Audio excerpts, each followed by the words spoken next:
दक्षिणी अफ्रीका के खिलाफ पहले टी20 मुकाबले में संजू सैमसन और सूर्य कुमार यादव ने उड़ाए अफ्रीकी गेंदबाजों के परकच्चे। टीम इंडिया ने रचा इतिहास।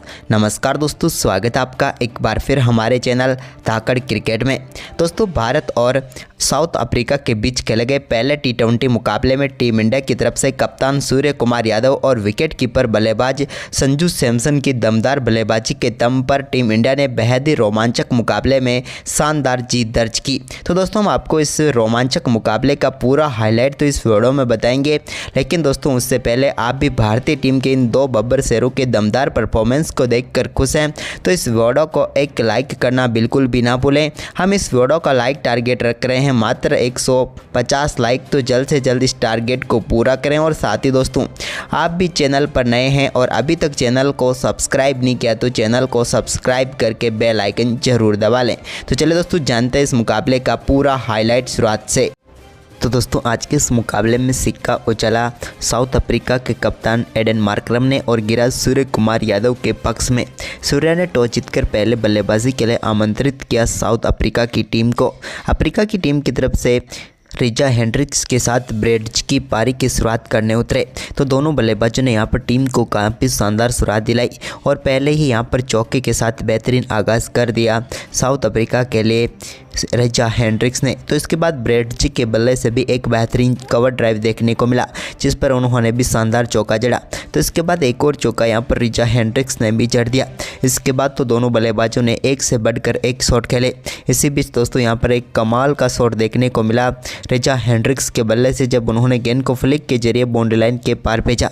पावर प्ले में दोनों बल्लेबाजों ने टीम का कोई विकेट नहीं गिरने दिया और 67 रन बना दिए, यानी कि काफ़ी शानदार शुरुआत मिल गई साउथ अफ्रीका की टीम को, क्योंकि ब्रेडजी और रिचा हेंड्रिक्स ने कमाल की बल्लेबाजी करके दिखाई। इसमें एक ब्रेडजी के बल्ले से निकला हुआ शानदार छक्का भी देखने को मिला जो कि सीधे स्क्वायर लेग के ऊपर से गया। इसके बाद भारत को यहाँ पर पहली सफलता जरूर मिली ब्रेडजी के रूप में, जिन्होंने 35 रनों की पारी खेली, लेकिन उनके आउट होने के बाद यहाँ पर क्रीज पर उतरे नए बल्लेबाज एडन मार्करम ने भी काफ़ी शानदार बल्लेबाजी करनी शुरू कर दी रिचा हेंड्रिक्स के साथ मिलकर, और एक और अर्धशतकीय साझेदारी इन दोनों बल्लेबाजों के बीच भी पूरी हो गई।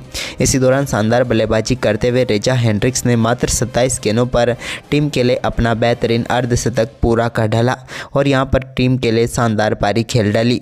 वहीं पर दूसरी तरफ कप्तान एडन मार्करम के बल्ले से भी कई बेहतरीन शॉट देखने को मिले, जिसके चलते यहां पर साउथ अफ्रीका का स्कोर तेजी से आगे बढ़ा। और दोस्तों, यहां पर साउथ अफ्रीका ने शानदार परफॉर्मेंस करते हुए 13 ओवर की समाप्ति तक की टीम के स्कोर को 135 रनों तक पहुंचा दिया। इसके बाद भारतीय टीम को एक और सफलता रिचा हेंड्रिक्स के रूप में मिली, लेकिन इसके बाद क्रीज पर उतरे क्लासेन ने भी आते ही तूफानी बल्लेबाजी करते हुए छक्के के साथ अपनी पारी का शानदार आगाज किया।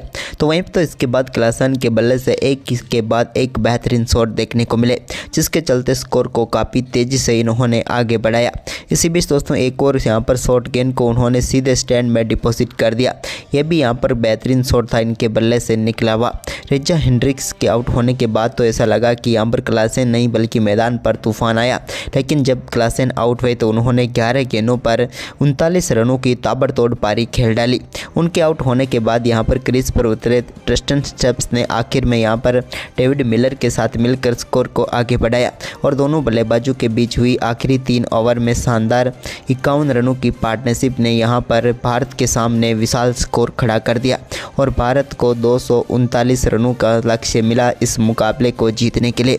यानी कि दोस्तों, साउथ अफ्रीका की टीम ने ऐतिहासिक स्कोर खड़ा कर दिया भारत के सामने, क्योंकि रन चेस टीम इंडिया के लिए आसान नहीं थी, क्योंकि 239 रन बनाना कोई आसान काम नहीं था। लेकिन दोस्तों, कार्य मुश्किल हो तभी तो करने लायक होता है, और इसी की शुरुआत करने के लिए संजू सैमसन और अभिषेक शर्मा क्रीज पर उतरे। तो पहले ही ओवर में अभिषेक शर्मा के बल्ले से निकले एक करारे शॉट ने यहां पर शानदार आगाज़ कर दिया और चौके के साथ शुरुआत हुई। इसके बाद पहले ओवर की आखिरी गेंद पर एक शानदार चौका संजू सैमसन के बल्ले से भी कवर ड्राइव के जरिए देखने को मिला और इस शॉट में कमाल की टाइमिंग देखने को मिली। इसके बाद दूसरे ओवर की दूसरी गेंद पर भी उन्होंने एक बार फिर से कवर की तरफ से ही गेंद को बाउंड्री लाइन के पार भेज दिया। लेकिन दोस्तों इस मुकाबले का पहला छक्का अभिषेक शर्मा ने जड़ा, जब यहाँ पर तीसरे ओवर की दूसरी गेंद पर उनके बल्ले से एक बड़ा शॉट देखने को मिला और गेंद को डीप मिड विकेट के ऊपर से सीधे स्टैंड में डिपॉजिट कर दिया और अभिषेक ने कमाल का छक्का जड़ दिया। इसके बाद तो दोनों बल्लेबाजों ने शानदार परफॉर्मेंस जारी रखा और एक के बाद एक बेहतरीन शॉट देखने को मिले। इसी बीच दोस्तों यहाँ पर संजू सैमसन ने भी एक गेंद को बैकफुट से शानदार तरीके से मिड विकेट की तरफ धकेला और चौके के लिए बाउंड्री लाइन के पार भेज दिया। दोनों बल्लेबाजों ने शानदार परफॉर्मेंस करते हुए शुरुआती 4 ओवर में ही टीम का स्कोर 42 रनों तक पहुंचा दिया और टीम को शानदार शुरुआत दिला दी। इसके बाद अभिषेक शर्मा ने एक और बड़ा शॉट खेला और इस बार गेंद को यहां पर शानदार तरीके से स्टैंड में डिपॉजिट कर दिया down the ground straight boundary line के पार और एक और शानदार छक्का जड़ दिया। और इसके बाद दोस्तों दोनों बल्लेबाजों के बीच शानदार 50 रनों की पार्टनरशिप मात्र 26 गेंदों पर ही पूरी हो गई।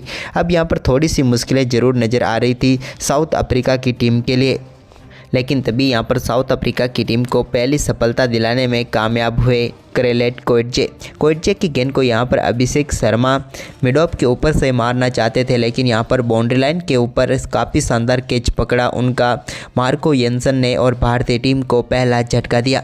अभिषेक अच्छी बल्लेबाजी कर रहे थे, लेकिन आखिरकार 27 रनों की पारी खेलकर वो पेविलियन लौटे। अभिषेक के आउट होने के बाद नीतीश कुमार रेड्डी को बल्लेबाजी में प्रमोशन मिला, नंबर 3 पर बल्लेबाजी करने वो आए। लेकिन इसी बीच दोस्तों पावर प्ले की आखिरी गेंद पर एक शानदार चौका संजू सैमसन ने जड़ा, जिसके चलते पावर प्ले में भारतीय टीम ने 62 रन बनाए। लेकिन दोस्तों पावर प्ले के बाद असली रूप देखने को मिला संजू सैमसन का, जब उन्होंने यहां पर 7वें ओवर की पहली गेंद को मिड विकेट की तरफ एक बार फिर से चौके के लिए धकेल दिया। तो वहीं पर दूसरे छोर पर मौजूद नीतीश कुमार रेड्डी ने भी एक बड़ा शॉट खेला इस 7वें ओवर की चौथी गेंद पर और गेंद को सीधे स्टैंड में डिपॉजिट कर दिया डीप मिड विकेट के ऊपर से और अपनी पारी का पहला छक्का जड़ा। इसके बाद तो उनका ये छक्कों का सिलसिला जारी रहा और इसी ओवर की आखिरी गेंद पर भी उन्होंने एक और गेंद को स्टैंड में डिपॉजिट कर दिया और शानदार छक्के के साथ संजू सैमसन के साथ मिलकर स्कोर को आगे बढ़ाया। इसके बाद 8वें ओवर की तीसरी गेंद का सामना करे नीतीश कुमार रेड्डी ने एक बार फिर से गेंद को स्टैंड में पहुंचाने का काम किया, जहां पर उन्होंने एक कदम थोड़ा सा पीछे लिया और गेंद को बेहतरीन तरीके से मिड ऑफ के ऊपर से स्टैंड में डिपॉजिट किया। तो इसके बाद उनके बल्ले से एक और शानदार चौका भी देखने को मिला।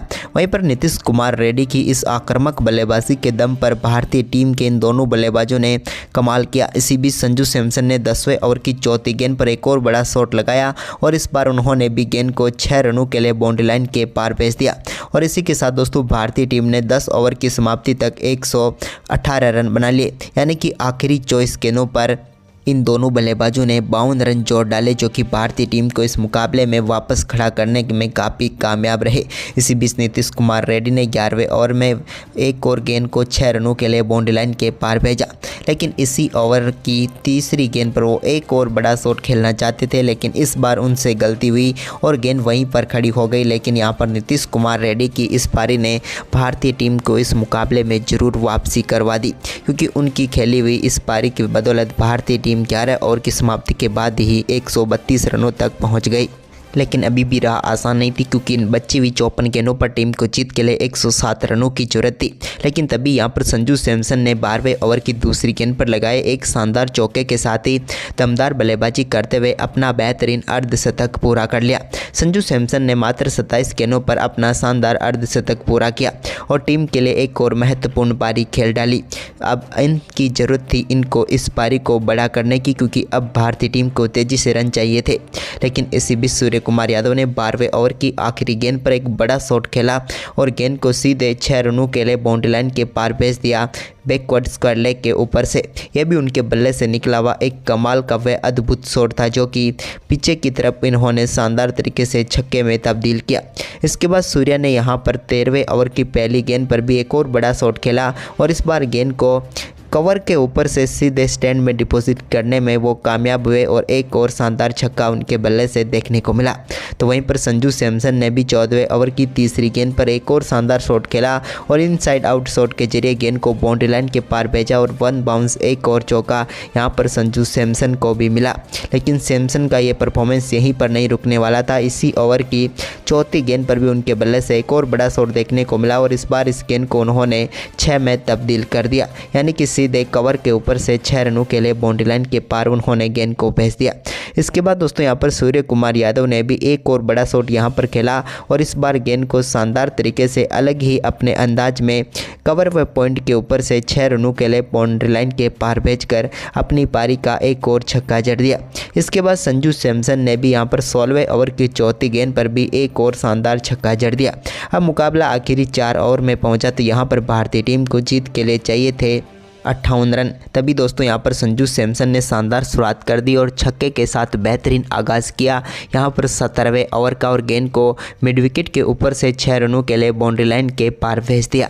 अब मुकाबले के इस ओवर में भी भारतीय टीम के लिए शानदार बल्लेबाजी रही। सूर्या ने भी इस ओवर में शानदार बल्लेबाजी करते हुए विकेट के पीछे एक शानदार छक्का जड़ा, जिसके चलते इस ओवर में 16 रन आए और अब आखिरी 3 ओवर में टीम इंडिया को जीत के लिए 42 रनों की जरूरत थी। यानी कि मुकाबला अब भारतीय टीम की पकड़ की तरफ नज़र आता हुआ आ रहा था, क्योंकि ये दोनों बल्लेबाज एक के बाद एक बेहतरीन शॉट तो खेल ही रहे थे, जिसके चलते मुकाबला पलट गया। वहीं पर इसके बाद दोस्तों 18वें ओवर की तीसरी गेंद पर सूर्य कुमार यादव के बल्ले से निकले एक और बड़े शॉट ने यहां पर उन्हें अर्धशतक तक पहुंचाया। इस बार गेंद को बिल्कुल यहां पर 9 लुक शॉट के जरिए बाउंड्री लाइन के पार भेजते हुए शानदार बल्लेबाजी करते हुए अपना अर्धशतक मात्र 23 गेंदों पर पूरा कर लिया सूर्य कुमार यादव ने और अब मुकाबला भी धीरे धीरे भारतीय टीम की पकड़ में आ रहा था। वहीं पर इसके बाद दोस्तों यहाँ पर आखिरी 2 ओवर में जीत के लिए 33 रनों की जरूरत थी। तभी यहाँ पर 19वें ओवर में संजू सैमसन के बल्ले से निकले एक और शानदार चौके के साथ तूफानी बल्लेबाजी करते हुए संजू सैमसन ने भी अपना शानदार शतक पूरा कर डाला। संजू ने अपने शतक के लिए मात्र 42 गेंदों का सामना किया और ताबड़तोड़ बल्लेबाजी के चलते उन्होंने आखिरी 50 रन मात्र 15 गेंदों पर ही पूरे कर डाले और संजू के इस शतक ने भारतीय टीम की जीत को आसान कर दिया, क्योंकि अब आखिरी ओवर में जीत के लिए भारतीय टीम को मात्र 13 रनों की जरूरत थी। तभी दोस्तों आखिरी ओवर की पहली गेंद का सामना कर रहे सूर्य कुमार यादव ने गेंद को सामने की तरफ खेला और चौके के लिए बाउंड्री लाइन के पार भेज दिया। इसके बाद ओवर की दूसरी गेंद पर भी उनके बल्ले से एक और बड़ा शॉट देखने को मिला और इस बार तो गेंद को उन्होंने सीधे बैकवर्ड स्क्वायर लेग के ऊपर से 6 रनों के लिए बाउंड्री लाइन के पार भेज दिया। जबकि दोस्तों ओवर की तीसरी गेंद पर उनके बल्ले से निकले एक और शानदार शॉट ने इस मुकाबले को ही समाप्त कर दिया और इस बार उन्होंने गेंद को फाइन लेग के ऊपर से छक्के के लिए बाउंड्री लाइन के पार भेजते हुए टीम इंडिया को इस मुकाबले में शानदार जीत दिला दी। संजू सैमसन और सूर्य कुमार यादव के बीच हुई इस तूफानी साझेदारी ने इस मुकाबले को टीम इंडिया की झोली में डाल दिया और मुकाबले में इतना बड़ा स्कोर होने के बावजूद भी भारत ने आसानी से जीत हासिल कर ली। तो दोस्तों आपको ये मुकाबला कैसा लगा हमें कमेंट में ज़रूर बताएं और इस वीडियो को शेयर करें। धन्यवाद।